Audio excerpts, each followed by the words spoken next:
আন্দোলনে গুলিতে নিহত দুই শিক্ষার্থীর জানাজা অশ্রুসজল চোখে কেন্দ্রীয় শহীদ মিনারে অংশ নেন হাজারো মানুষ। হত্যায় জড়িতদের সর্বোচ্চ সাজার আশ্বাস সমন্বয়কদের। রাষ্ট্রের সব বিভাগ দলীয়করণ করে দেশকে ধ্বংস করেছেন স্বৈরাচার শেখ হাসিনা। কূটনীতিকদের ব্রিফিংয়ে প্রধান উপদেষ্টা বললেন, ত্যাগ স্বীকার করে ইতিহাস গড়েছে ছাত্র জনতা। রূপপুর প্রকল্প থেকে $500 কোটি আত্মসাতের অভিযোগে শেখ হাসিনার বিরুদ্ধে মধ্যস্থতা করেন সজীব ওয়াজেদ জয় ও টিউলিপ গ্লোবাল ডিফেন্স কর্পোরেশনের প্রতিবেদন। এবং সংযুক্ত আরব আমিরাতে বিক্ষোভ করায় সাজাপ্রাপ্ত 57 বাংলাদেশির মুক্তির দাবি। প্রধান উপদেষ্টার হস্তক্ষেপ চান স্বজনরা। কূটনৈতিক তৎপরতা ছাড়া ফেরানো সম্ভব নয় বলছেন আইনজীবী।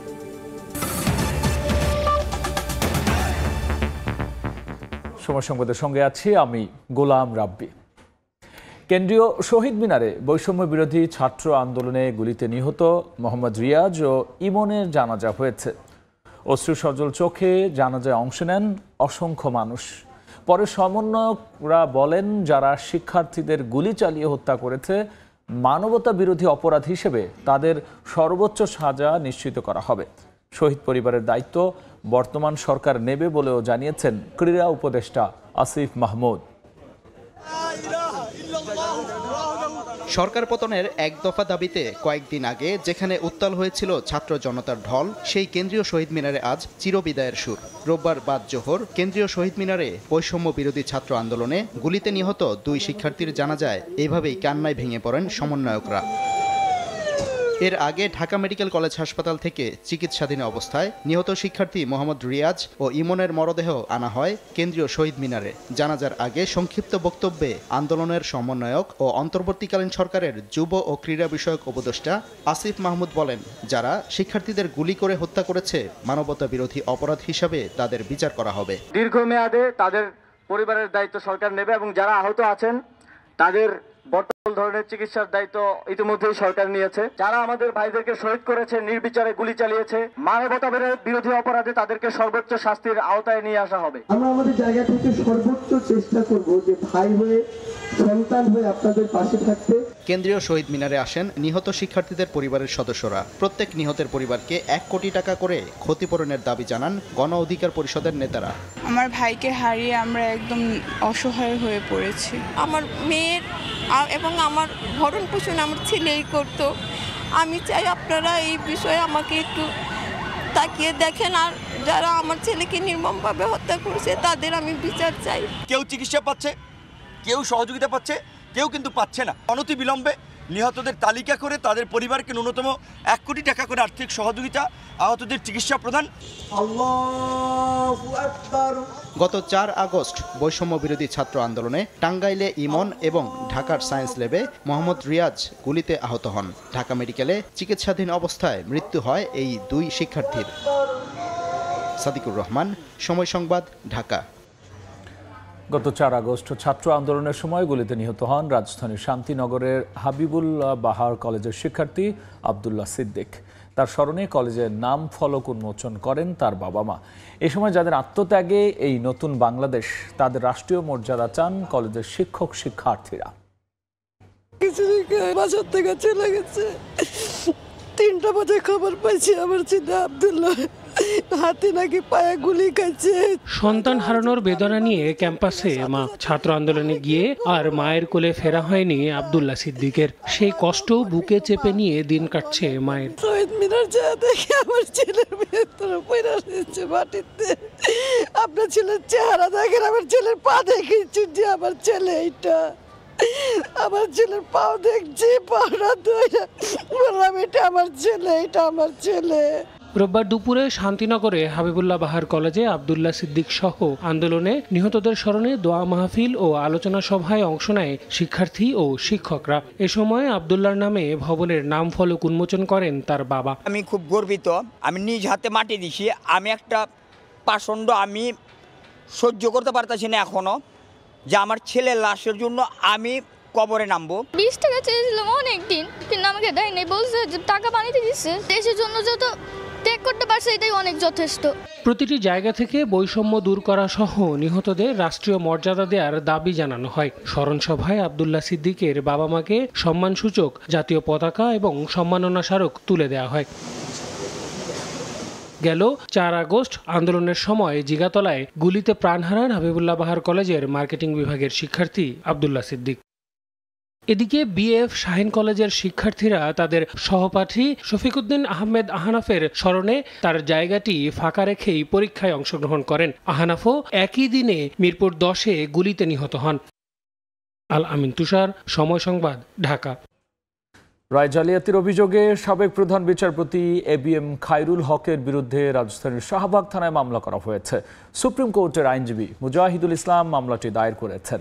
মামলার এজাহারে উল্লেখ করা হয়েছে, এবিএম খায়রুল হক প্রধান বিচারপতি থাকাকালীন সংবিধানের 13তম সংশোধনী অর্থাৎ তত্ত্বাবধায়ক সরকার প্রথা বাতিল করে রায় দেন।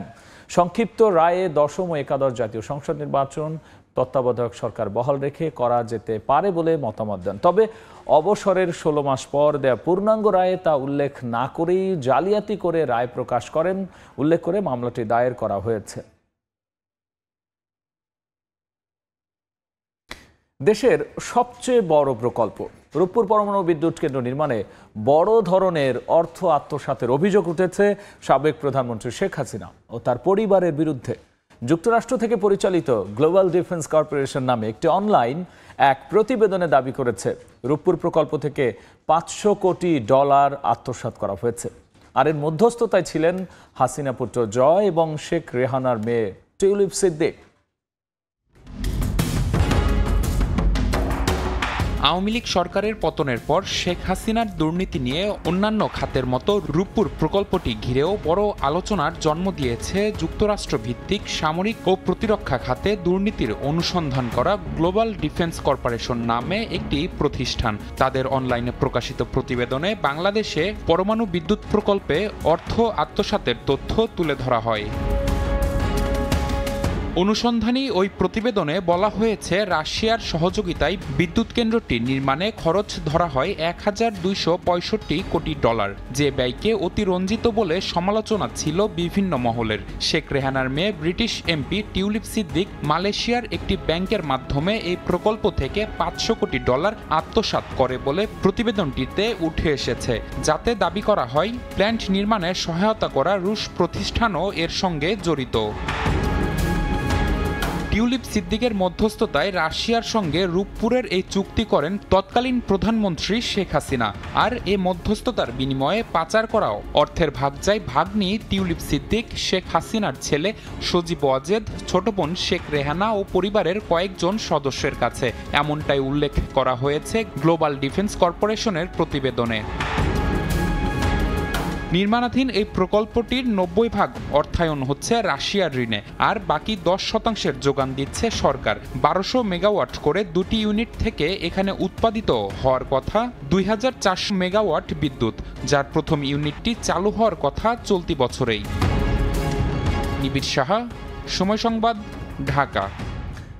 রাষ্ট্রের সব বিভাগ দলীয়করণ করে স্বৈরাচার শেখ হাসিনা দেশকে ধ্বংস করেছেন বলে জানিয়েছেন অন্তর্বর্তী সরকারের প্রধান উপদেষ্টা ডক্টর মোহাম্মদ ইউনূস। পুরো ব্যবস্থা সংস্কার করে দেশকে এগিয়ে নিতে কূটনীতিকদের সহযোগিতা চেয়েছেন তিনি। দুপুরে রাজধানীর একটি হোটেলে কূটনীতিকদের সঙ্গে বৈঠকে জুলাইয়ে হত্যাকাণ্ডের বিচারে সরকার সব পদক্ষেপ নেবে বলেও জানিয়েছেন ডক্টর ইউনূস। 2009 সাল থেকে টানা ক্ষমতায় থাকার পর ছাত্র জনতার অভ্যুত্থানে 5 আগস্ট মসনদ ছেড়ে পালিয়েছেন সাবেক প্রধানমন্ত্রী শেখ হাসিনা। নতুন করে বাংলাদেশ গড়ার প্রত্যয় নিয়ে 8 আগস্ট দায়িত্ব নেন অন্তর্বর্তীকালীন সরকারের প্রধান উপদেষ্টা ডক্টর মোহাম্মদ ইউনূস। রোববার রাজধানীর একটি হোটেলে বিভিন্ন দেশের কূটনীতিক ও মিশন প্রধানদের সঙ্গে বৈঠক করেন ডক্টর ইউনূস। শুরুতেই শ্রদ্ধা জানান সরকার পতন আন্দোলনে যারা শহীদ হয়েছেন, তুলে ধরেন ছাত্র আন্দোলনে দমন পীড়নের চিত্র, বলেন হত্যাকাণ্ডের বিচারে সরকার সব রকম পদক্ষেপ নেবে।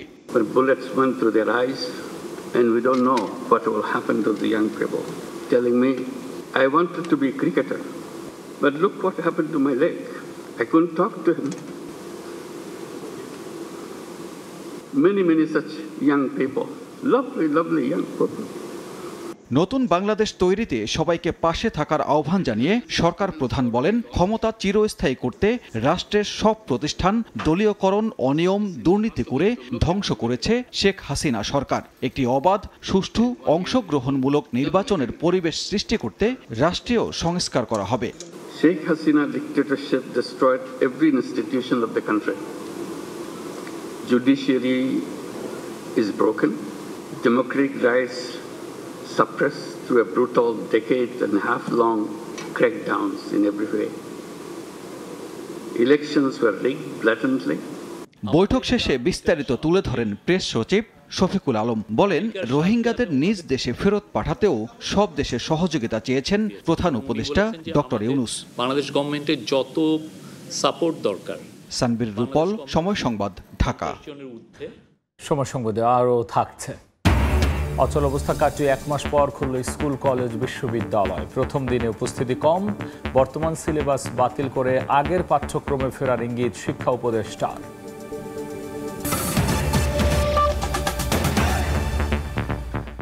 বৈষম্য বিরোধী শিক্ষার্থীদের তোপের মুখে বিআরটি এর কর্মকর্তারা।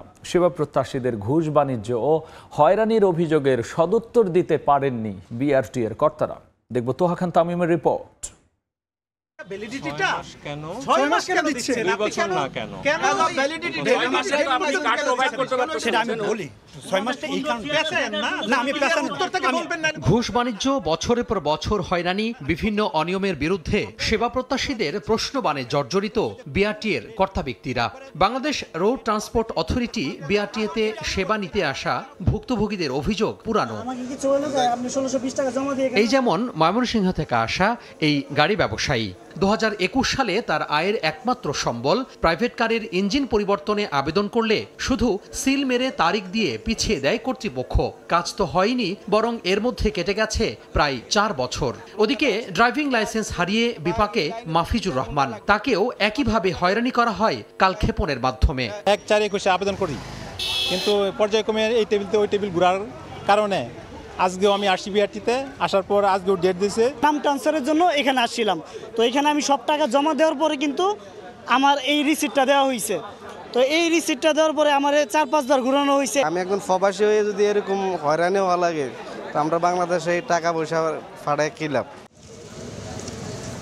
রোববার দুপুরে বৈষম্য বিরোধী শিক্ষার্থীরা মিরপুরের বিআরটিএ কার্যালয় পরিদর্শন গেলে নানা অভিযোগ নিয়ে ছুটে আসেন ভুক্তভোগীরা। একজন ভুক্তভোগীকে নিয়ে সময় সংবাদ সংস্থাটির উপপরিচালকের কার্যালয়ে গেলে গাফিলতির কথা স্বীকার করেন এ কর্মকর্তা। আপনি কত সালে চেষ্টা করেছেন? আমি 1/4/2021 সালে চেষ্টা করে আজকে হলো 24 সাল। আবার এগুলো আমি বলে গেলে কিছু এটা কারণ হচ্ছে, আমি বলি যেটা হচ্ছে যে এগুলা গাফলাতি ছাড়া কিছু না। শিক্ষার্থীরা নির্দিষ্ট কয়েকটি কক্ষের অনিয়ম তাকে জানালে একজন কর্মকর্তাকে দায়িত্ব দেন দেখভালের জন্য। এবার দায়িত্বপ্রাপ্তকে নিয়ে ওই কক্ষে গেলে ভুক্তভোগীদের তোপের মুখে পড়েন রেজিস্ট্রেশন আর লাইসেন্স শাখার কর্তারা। লাইসেন্স করলে তো আমরা একটা নাম্বার দিচ্ছি, তাহলে আমার যখনই হবে তখন আমার নাম্বারে এসএমএস আসবে যে আপনার কার্ড রেডি, তখন আমরা আসবো। কিন্তু আপনি ডেট থেকে আপনি কম দিতেছেন, ডেট থেকে কম দিতেছেন। আমাদের ম্যানেজমেন্ট যেখান থেকে আমাদের ইনস্ট্রাকশন দেওয়া আছে, ইনস্ট্রাকশন আমাদের হেড অফিস থেকে আমাদের সেটা আমরা না, আমরা সেটা বলা আছে যে স্যারের কাছ থেকে বলা আছে। সেটা শিক্ষার্থীরা বলছেন সেবা প্রতিষ্ঠানের এমন দুর্নীতি মেনে নেওয়া যায় না। আর বিআরটিএ জানায় 5 আগস্টের পর ধীরে ধীরে পরিবর্তন হচ্ছে অচলায়তনের। মূলত এখানে যে কাজ করবে, যে আসে তাদেরকে এক টেবিল থেকে অন্য টেবিল, অন্য টেবিল থেকে অন্য টেবিল, যেন তারা দালালের সাহায্য নিতে বাধ্য হন।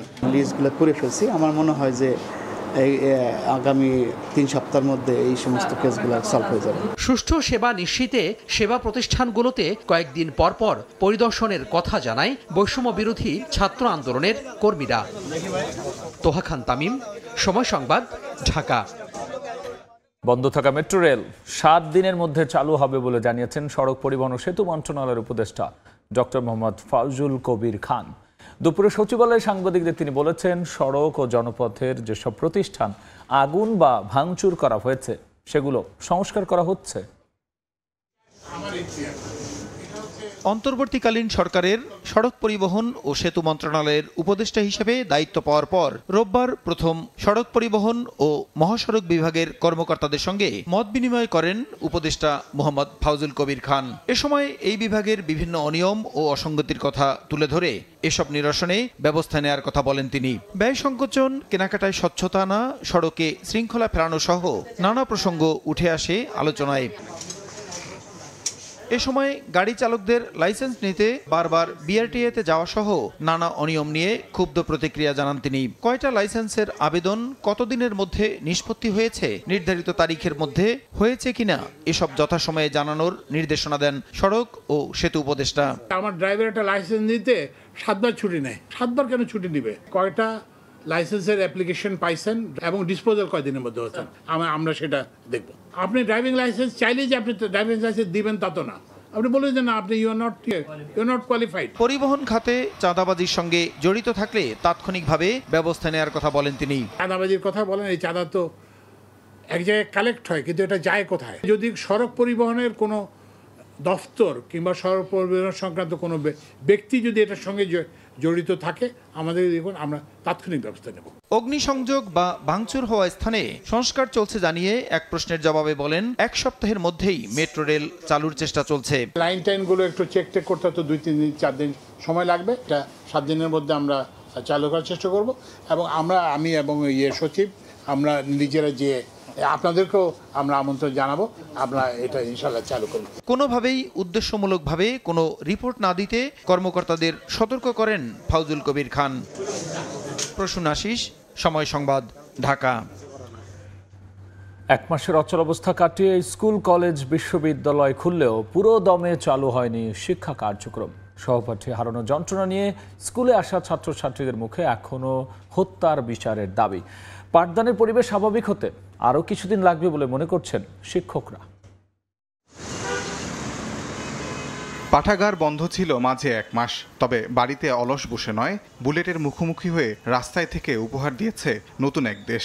হারাতে হয়েছে সহপাঠীকে। ঢাকা রেসিডেন্সিয়াল মডেল কলেজের শিক্ষার্থীদের মধ্যে ক্লাসে ফেরার আনন্দ ফিকে হয়ে যাচ্ছিল শহীদ ফারহান ফাইয়াজকে হারানোর স্মৃতির কাছে। ফারহান ফাইয়াজ ভাই নামে একজন মারা গেছে, আমরা ওই ভাইয়ের মৃত্যুর জন্য বিচার চাই। প্রায় 1 মাস হয়ে গেছে, এরপরও আমরা তার শোকটা আমরা ওইভাবে কাটিয়ে উঠতে পারছি না। 30 দিনের বিরতি শেষে শিক্ষা প্রতিষ্ঠানে ফেরার চিত্র ছিল মিশ্র। নতুন শুরুর প্রত্যাশায় কিছু শিক্ষা প্রতিষ্ঠানে ছিল শিক্ষার্থীর ঢল। এখনো নার্ভাস লাগতেছে, নিউ লাইফ কেমন যাবে। উদ্দীপনা, নতুন ড্রেস এবং নতুন কলেজের আসার প্রত্যয় নিয়ে আসার আগ্রহ নিয়ে তাদের উপস্থিতির সংখ্যা আমরা 100% ধরে নিচ্ছি। আবার কিছু শিক্ষা প্রতিষ্ঠানে এখনো জ্বলছে প্রতিবাদের আগুন। আন্দোলনে যোগ দেয় উদয়ন উচ্চ মাধ্যমিক বিদ্যালয়ের শিক্ষার্থীদের নানা হুমকি ধামকি দেয় অধ্যক্ষ সহ 3 শিক্ষক, যাদের পদত্যাগের দাবিতে এখনো ক্লাসে ফিরছেন না শিক্ষার্থীরা। উক্ত 3 জন শিক্ষকদের পদত্যাগ পত্র আমরা যতদিন না হাতে পাচ্ছি, আমরা উদয়নকে সচল ঘোষণা করতে পারছি না। যেখান থেকে আন্দোলনের সূত্রপাত, সেই ঢাকা বিশ্ববিদ্যালয় এখন ক্লান্ত। সরকারি ঘোষণা আসলেও একাডেমিক কার্যক্রম শুরু হয়নি বিশ্ববিদ্যালয়ে। দলীয় রাজনীতি যেটা আছে, লেজুর ভিত্তিক রাজনীতি, এইটা আমরা নির্মূল চাই। তো আমরা রাজনীতিমুক্ত ক্যাম্পাস চাচ্ছি, এখানে শিক্ষক ছাত্র কারোই থাকা উচিত না। স্বৈরাচারের গুলিতে বন্ধুবান্ধব, সহপাঠী হারানোর শোক এখনো বইছে বেশিরভাগ শিক্ষা প্রতিষ্ঠানে। ফলে শিক্ষার পরিবেশ স্বাভাবিক হতে কয়েক সপ্তাহ সময় লাগবে বলে মনে করছেন শিক্ষার্থীরা। তাজওয়ার মাহমিদ, সময় সংবাদ, ঢাকা। দ্রব্যমূল্য এক্সচেঞ্জ রেট কমানোর সুখবর দিলেন অর্থ বাণিজ্য উপদেষ্টা ডক্টর সালেউদ্দিন আহমেদ। ব্যবসায়ীদের সঙ্গে আলোচনা করে ব্যবস্থা নেওয়ার কথা জানিয়েছেন তিনি। সচিবালয়ে বিভিন্ন বিষয়ে গণমাধ্যমের প্রশ্নের জবাবে কথা বলেন অর্থ উপদেষ্টা। জানিয়েছেন অন্তর্বর্তী সরকারের প্রতি ইতিবাচক উন্নয়ন সহযোগীরা। যুক্তি আর আইওয়াশের মাধ্যমে সহজে লুটপাটের অন্যতম খাত নিত্যপণ্যের বাজার, যেখানে কথার অজুহাতে ভোক্তার পকেট থেকে তুলে নেওয়া যায় শত শত কোটি টাকা। তবে ছাত্র বিপ্লবের ফলে নবগঠিত অন্তর্বর্তী সরকার এবার মূল্যোৎপাদন করতে চায় বাজার সিন্ডিকেটের। রোববার সচিবালয়ে গণমাধ্যম কর্মীদের সমসাময়িক বিভিন্ন প্রশ্নের জবাব দেন অর্থ উপদেষ্টা ডক্টর সালেউদ্দিন আহমেদ। বলেন, শুধু দ্রব্যমূল্য নয়, সংশ্লিষ্ট সব ক্ষেত্রে সমস্যার সমাধান হবে। আলোচনা করা হবে ব্যবসায়ী সংগঠনের সঙ্গেও। মূল্যস্ফীতির ব্যাপারে আপনারা অনেক কিছু জানেন যে বাণিজ্য এবং দোকানের একটা মেজর রোল আছে। অর্থাৎ এইগুলি যেন দূরীভূত হয় এবং সাধারণ মানুষের সমস্যাগুলো শুধু খাদ্যদ্রব্য না, অন্য অন্য জিনিসগুলো যেহেতু বাণিজ্যের সাথে রিলেটেড, এগুলো আমরা চেষ্টা করবো যত শীঘ্র সম্ভব এগুলো সমাধান করি। এদিন ইআরডিতে অর্থ ও বাণিজ্য উপদেষ্টার সঙ্গে সৌজন্য সাক্ষাৎ করেন এডিবির কান্ট্রি ডিরেক্টর এডমন্ড গিন্টিং। পরে ডক্টর সালেউদ্দিন আহমেদ জানান, আগের মতোই বাংলাদেশকে সহায়তা অব্যাহত রাখবে উন্নয়ন সহযোগীরা। মূল্যস্ফীতি কমাতে দ্রব্যমূল্য ও এক্সচেঞ্জ রেট কমানোর বিষয়ে বাংলাদেশ ব্যাংকের গভর্নরের সঙ্গে আলোচনা করে উভয় বাজারে স্বস্তি ফিরিয়ে আনার প্রত্যাশা ব্যক্ত করেন সরকারের অর্থ উপদেষ্টা। আমাদের উন্নয়ন প্রকল্পগুলো সবগুলো ওয়ার্ল্ড ব্যাংক এডিপি যেগুলো ছিল সেগুলো যৌক্তিক যেগুলো আছে, এটা কোনো কারণে তো আমরা এখনো বন্ধ করিনি। ওরা বলেছে যে আপনি যদি বলেন আমরা কার্যকর করবো, আর ভবিষ্যতে আমাদের পাইপলাইনে বা অন্য প্রজেক্ট যেগুলো আমরা ঠিক করব সেগুলো যেন ওরাও সহায়তা বলছে, আমরা যতদূর সম্ভব করবো। ওরা খুব পজিটিভ। এদিকে বাণিজ্য মন্ত্রণালয়ের কর্মকর্তাদের সঙ্গে বিকেলে বৈঠক শেষে উপদেষ্টা বলেন, দ্রব্যমূল্য নিয়ন্ত্রণে রাখতে সিন্ডিকেট চাঁদাবাজির বিরুদ্ধে যথাযথ ব্যবস্থা নেওয়া হবে। 4 বার একটা পণ্য কারণবাজারি হাত বদল হয়, তাই না? সো এইগুলি স্টপ করবো। এক ঘাটতে আসলে চাঁদাবাজি হয়। একটা ট্রাক ঢুকতে নাকি 7,000 টাকা লাগে ঢাকা পর্যন্ত আসতে, কি জানে আমাকে কেউ দিন বলছিল। এইগুলি ডেফিনেটলি। বাজার মনিটরিং এর পাশাপাশি পণ্য বেচাকেনায় ক্যাশ মেমো রাখার বিষয়ে জোর দেন অর্থ ও বাণিজ্য উপদেষ্টা। ইয়ানুর শিফাত, সময় সংবাদ, ঢাকা। আন্দোলন দমাতে টার্গেট কিলিং করেছে আইন শৃঙ্খলা রক্ষাকারী বাহিনী, এমন অভিযোগ করেছেন বিএনপির স্থায়ী কমিটির সদস্য এজেডএম জাহিদ হোসেন। দুপুরে রাজধানীর চক্ষু বিজ্ঞান ইনস্টিটিউটে ভর্তি আহতদের খোঁজ নিয়ে সাংবাদিকদের তিনি কথা বলেন। চোখে গুলির আঘাত নিয়ে এ হাসপাতালে ভর্তি আছেন বিএনপির 52 নেতাকর্মী, যাদের মধ্যে 11 জন 2 চোখে কিছুই দেখছেন না। জাহিদ হোসেন বলেছেন, শরীরে বুলেটের আঘাত নিয়ে হাসপাতালের বিছানায় ছটফট করছেন বিএনপির কয়েকশো নেতাকর্মী। শীঘ্রই উন্নত চিকিৎসার জন্য দলটির চেয়ারপারসন বেগম খালেদা জিয়াকে বিদেশে নেওয়া হবে বলেও এ সময় জানান জাহিদ হোসেন।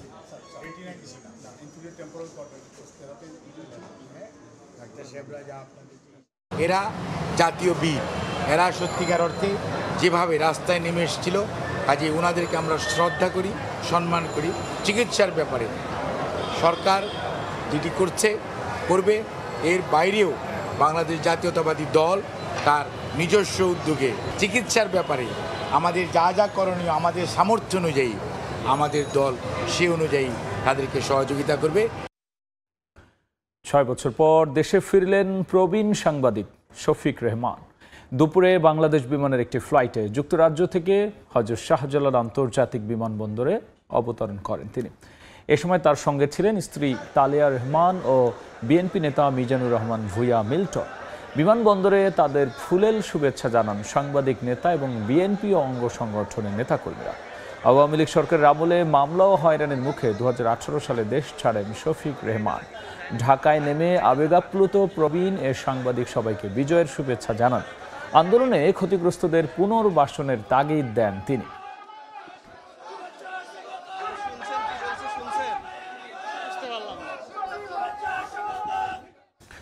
সংযুক্ত আরব আমিরাতে বিক্ষোভ করায় সাজাপ্রাপ্ত 57 বাংলাদেশের মুক্তির দাবিতে দাঁড়ে দাঁড়িয়ে ঘুরছেন স্বজনেরা। অন্তর্বর্তী সরকারের প্রধান উপদেষ্টার হস্তক্ষেপ চেয়েছেন তারা। আইনজীবীরা বলছেন, কূটনৈতিক প্রচেষ্টা ছাড়া তাদের ফেরানো অসম্ভব। রায়ের বিরুদ্ধে আপিল করতেও দরকার অন্তত 57 লাখ টাকা। বাবার ছবি ধরে অঝরে কাঁদছে শিশুটি। তার বাবা কোটা সংস্কার আন্দোলনে সংহতি জানিয়ে বিক্ষোভ করার পর দুবাইতে এখন জেলে। বাচ্চারা প্রতিদিন ওনার বাবাকে খুঁজে কান্না করে, প্রতিদিন আমার স্বামীকে ওনারা কোথায় নিয়ে রাখছেন। মেয়ে জামাইয়ের জন্য হাউমাউ করে কাঁদলেন শ্বশুরও। মৃত্যুর সাথে বাচ্চা লড়তেছে। আমি আজকে 1 মাস আমার ফ্যামিলিতে মরার মতো, কেউ কোথায় কি অবস্থা আছে আমি জানি না। কোটা সংস্কার আন্দোলনের সংহতি জানিয়ে অন্য দেশের মতো বিক্ষোভ হয় সংযুক্ত আরব আমিরাতে। দেশটিতে বিক্ষোভ সমাবেশ নিষিদ্ধ হওয়ায় যাবজ্জীবন সহ বিভিন্ন মেয়াদে সাজা হয় 57 বাংলাদেশের। ডাক্তার ইউনূস খুব ভালো মানুষ, উনি সারা বিশ্বে উনাকে চিনে।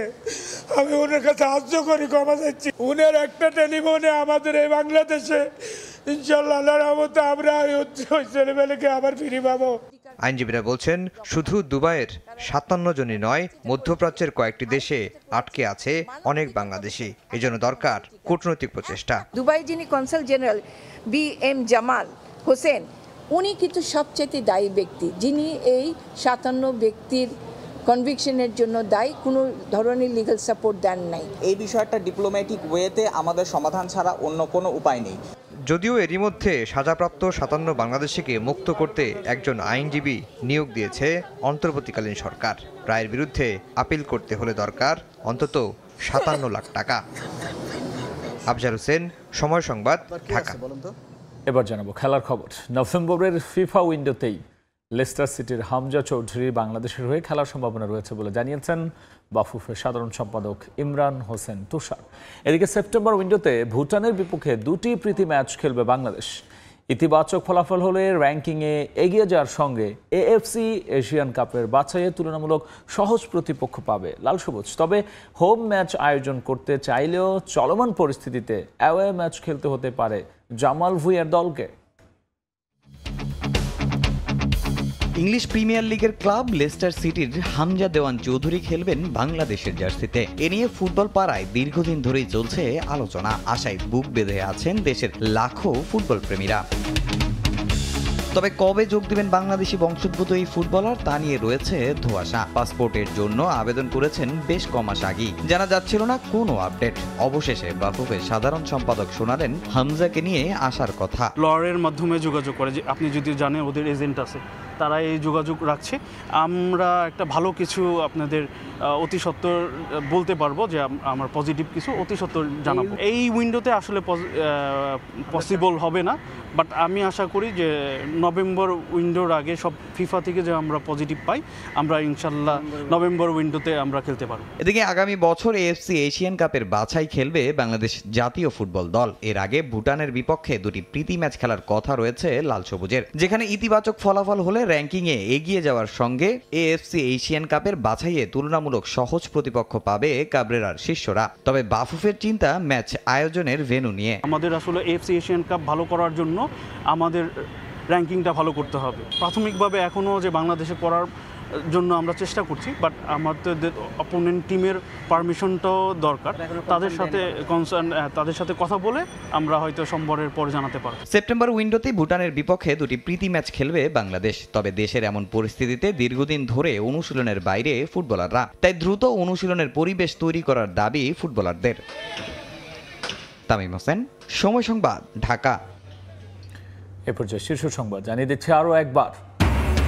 আন্দোলনে গুলিতে নিহত 2 শিক্ষার্থী জানাজা, অশ্রু সজল চোখে কেন্দ্রীয় শহীদ মিনারে অংশ নেন হাজারো মানুষ। হত্যায় জড়িতদের সর্বোচ্চ সাজার আশ্বাস সমন্বয়কদের। এবং রাষ্ট্রের সব বিভাগ দলীয়করণ করে দেশকে ধ্বংস করেছেন স্বৈরাচার শেখ হাসিনা। কূটনীতিকদের ব্রিফিংয়ে প্রধান উপদেষ্টা বললেন, ত্যাগ স্বীকার করে ইতিহাস গড়েছে ছাত্র জনতা। এই ছিল সময় সংবাদ, সঙ্গেই থাকুন সময়।